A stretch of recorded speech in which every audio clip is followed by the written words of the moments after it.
Hey guys, welcome to the Logistics Chapter.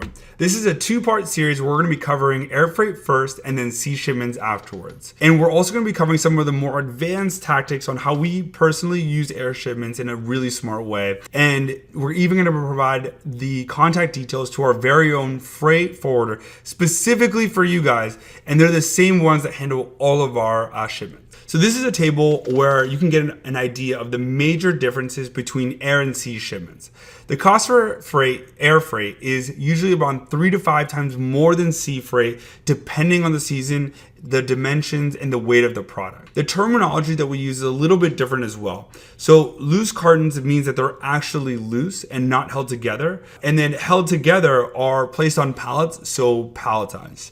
So one of the key factors is how prices are determined. For air, it's actually based on dimensions and weight, or dimensional weight, where in sea, weight is actually not relevant. And then you're going to also notice that for air shipment, the transit times are usually anywhere from 18 to 20 days. And that might seem like a long time, but please remember that you need to clear customs on both sides. So that's both leaving China and entering the United States. There's sometimes layovers, and that you're also going to need to get an appointment with Amazon for delivery. That's why we budget for about 20 days to be on the safe side for air freight. So this is a rough pricing chart that we built out specifically for you guys to get an estimate on the per unit cost for shipping. It's always best to get an actual quote from a freight forwarder, but this can definitely give you guys an estimate of the fees before moving forward with a product. The costs are for about 1,000 units, and you can see that the air freight is again consistently around 3 to 5 times higher than the sea shipments.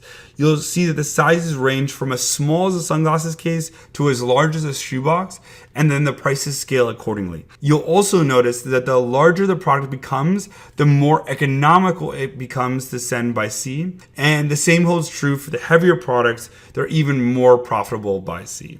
And then air shipments should really only be used when it's time sensitive. So for example, if there's a huge spike in sales, you're going to run out of stock. I would definitely try to send items by air if they're on the smaller or lighter side, so that it's more economical and still within your profit margin. Since air freight is more expensive, it's definitely not usually recommended to do a huge volume of shipment, especially if you're not in a hurry to replenish. The cons to air freight is that it's way more expensive and the prices fluctuate a lot more than sea.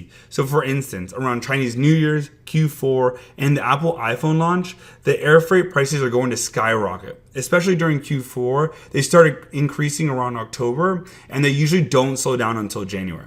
So one more thing to note is that if we send cartons loose by air, there's a lot more movement than if they're held together on pallets going by sea. And that movement can lead to breakage is one more thing you want to note. And then one last pro tip is that you can often find some flights with longer transit times, which means that they have more layovers. And they're usually a lot cheaper actually than the direct flights or flights with shorter lead times. So you're kind of finding a good compromise between like a direct flight that will be there the next day versus a sea shipment, which could take up to 40 days. And then here's some of the smart ways that we use air in our business. So again, these tactics are a little bit more advanced, but I really want you guys to be able to beat the competition. And so that's why I'm going to share them. So first, the first way is if you're launching and testing a new product, it works really well. And then you're comfortable using the monopoly method to take over more real estate because it's all about speed of market. So in that case, I might send a small order of 300 to 500 units ahead of time for each variation that I'm going to use to take over that real estate, and then have those listings start gaining momentum and getting reviews. And then like I mentioned, the air shipments are a lot more expensive compared to sea. So I would also do it when you're about to run out of stock. So I would evaluate the profit margins and then see if we can break even or even take a slight loss by sending a small air shipment. And then we will do that to cover before the next sea shipment arrives. And that's basically it for air freight. I'm going to leave the contact info to our freight forwarder for you guys in the notes, specifically just for you guys. We rarely share these contact details because it's honestly a competitive advantage to have such great freight prices because it's going to bring your cost of goods landed down and make your margins even better.